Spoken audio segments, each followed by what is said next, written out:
A soberania se conquista através da astúcia e da traição. Conserva-se através da mentira e do homicídio. Perde-se pela lealdade e pela compaixão.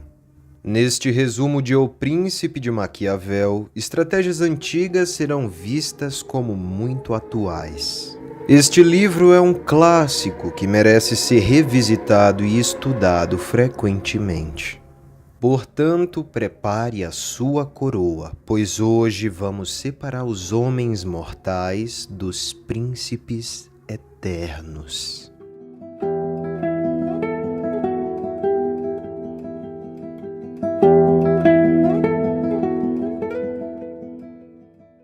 Nicolau Maquiavel nasceu em 1469, na cidade de Florença.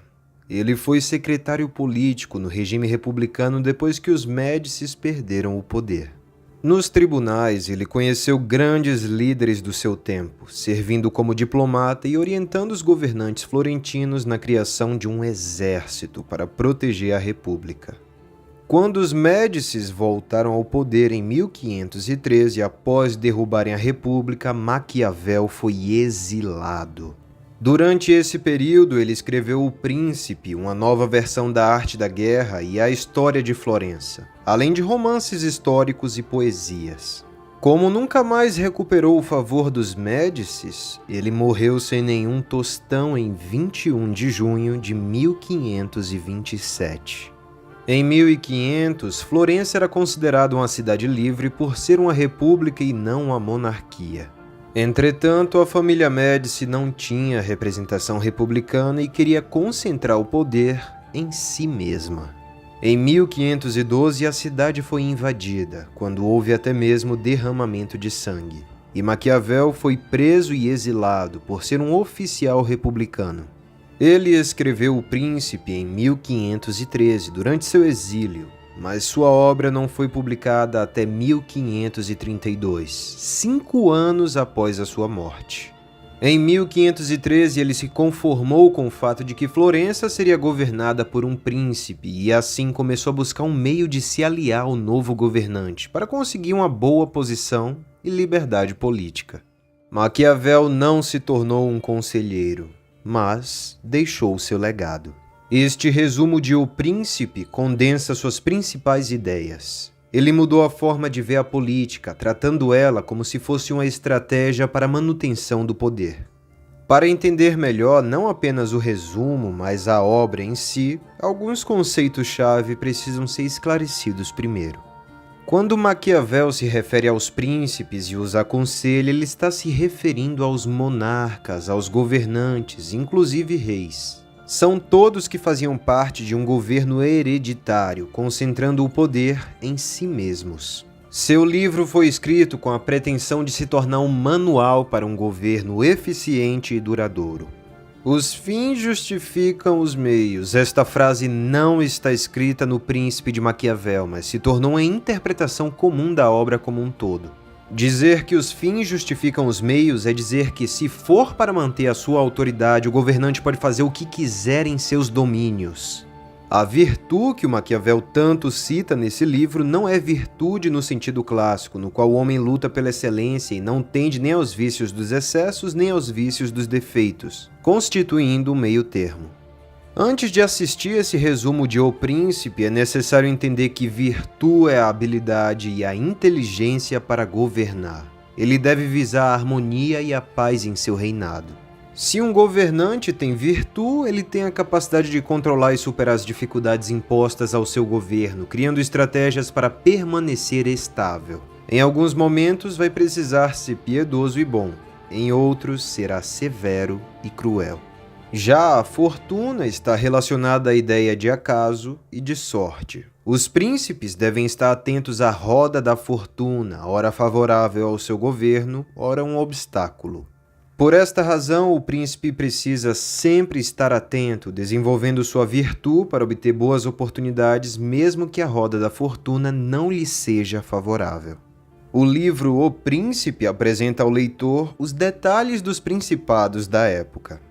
Maquiavel os dividiu em hereditários, civis ou eclesiásticos. A intenção da obra é ensinar aos príncipes como chegar ao poder e não perdê-lo, não perder seus territórios. Maquiavel enfatizou a necessidade de se ter boas armas e boas leis, além de comandar e defender os principados mais fracos que estiverem em torno do território principal.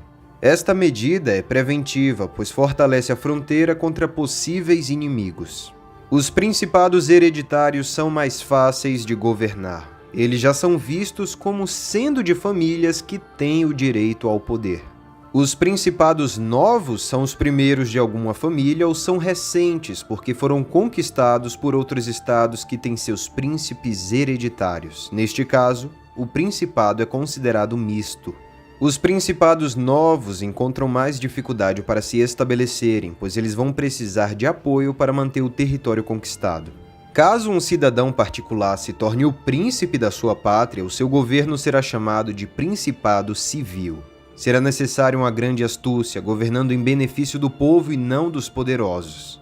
Se o povo for hostil, eles vão abandonar o príncipe. Os principados eclesiásticos são adquiridos pela virtude ou pela fortuna e são mantidos pela religião. Eles permanecem fortes e estarão sempre no poder. Além disso, eles não precisam ser defendidos, pois são considerados seguros e felizes. Nesses exemplos, o poder é aumentado com mais armas e mais virtudes. Para ganhar forças, o príncipe precisa considerar como inimigos todos aqueles que se incomodaram ou se ofenderam por terem sido conquistados. Será necessário reconquistar regiões rebeladas. Não oprimir o povo é a regra de ouro para se manter no poder.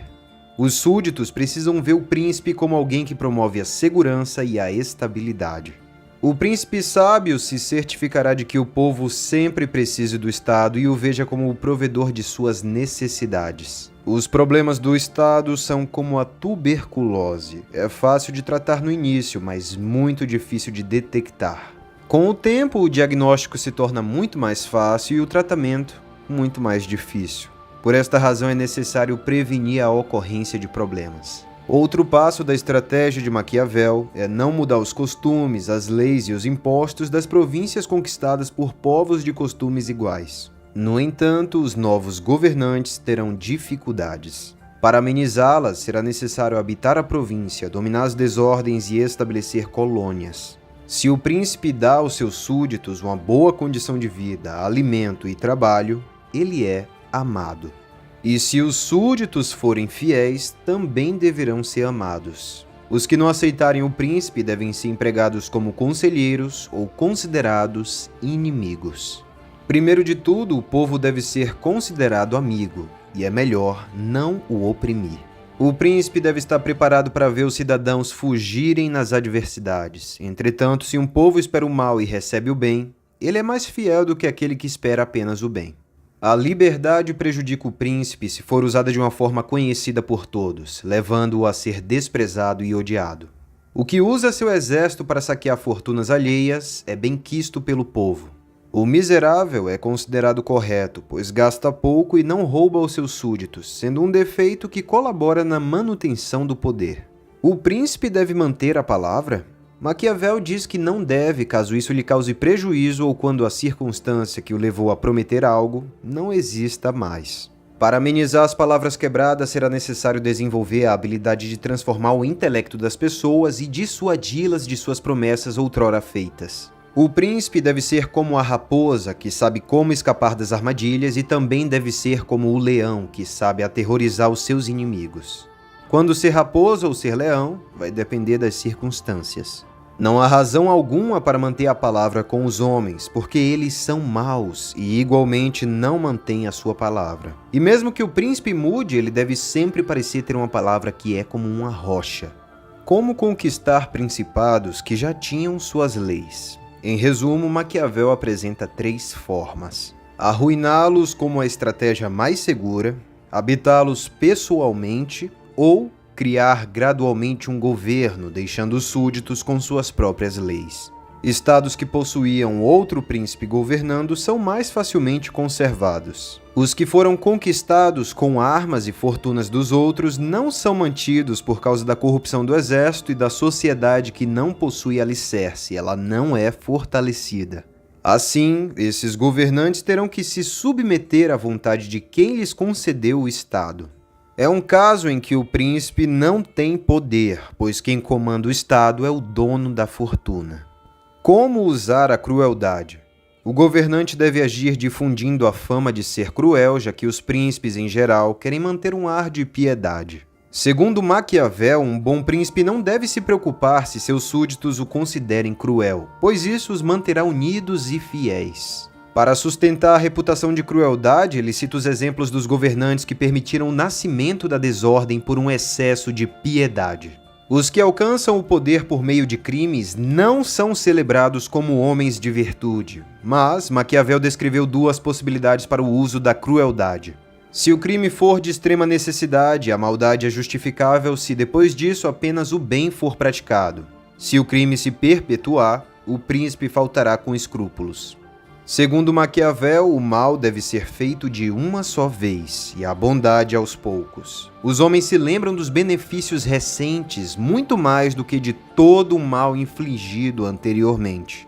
A Itália do século XVI estava em péssimas condições por ter confiado suas forças às milícias e aos mercenários. O amor é preservado pelo vínculo de obrigação, que é quebrado quando os homens o acham necessário. O medo mantém os súditos unidos por causa do medo do castigo, que não desaparece. O objetivo principal do príncipe é cuidar da arte da guerra, da sua organização e da disciplina. Os que não pensam na guerra perdem seu estado, os que pensam tornam-se príncipes ou aumentam o seu poder. A organização das tropas deve acontecer pensando constantemente na guerra, sendo mantidas organizadas e treinadas. Nem mesmo em tempos de paz um exército deve estar ocioso.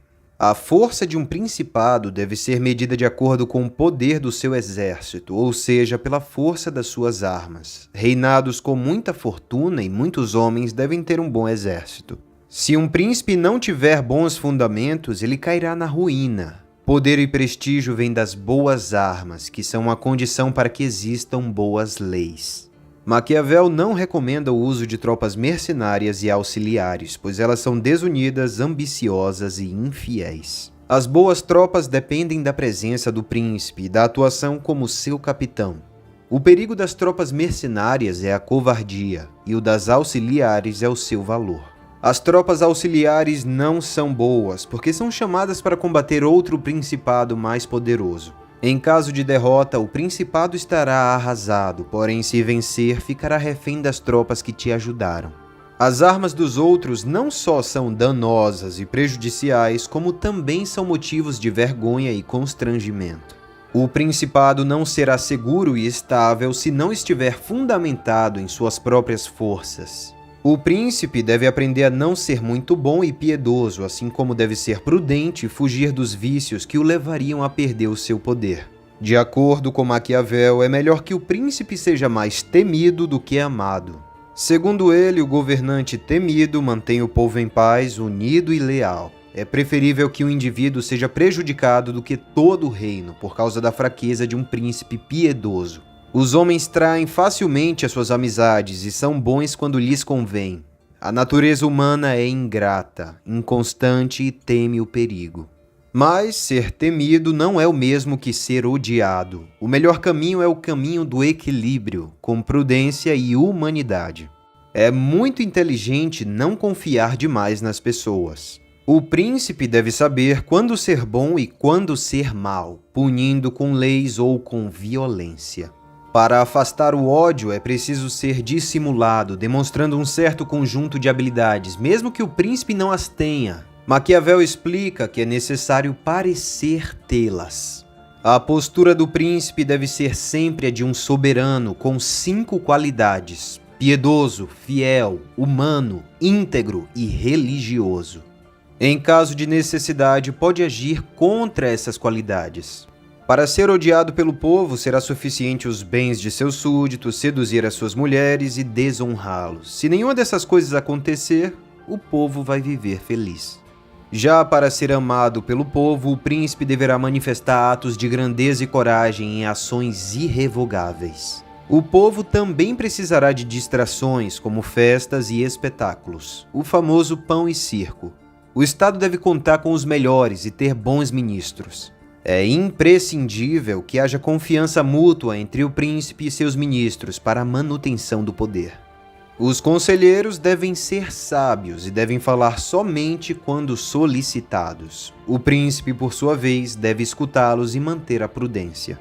Mas lembre-se sempre, os conselheiros não podem receber muito poder, pois o povo estará confuso sobre quem é seu senhor.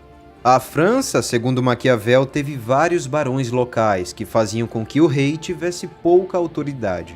Em resumo, o príncipe deve estar constantemente atento quanto às armas, evitar a inimizade do povo e saber se defender dos grandes. Ao seguir essas instruções, o seu principado nunca será perdido, segundo o Príncipe de Maquiavel.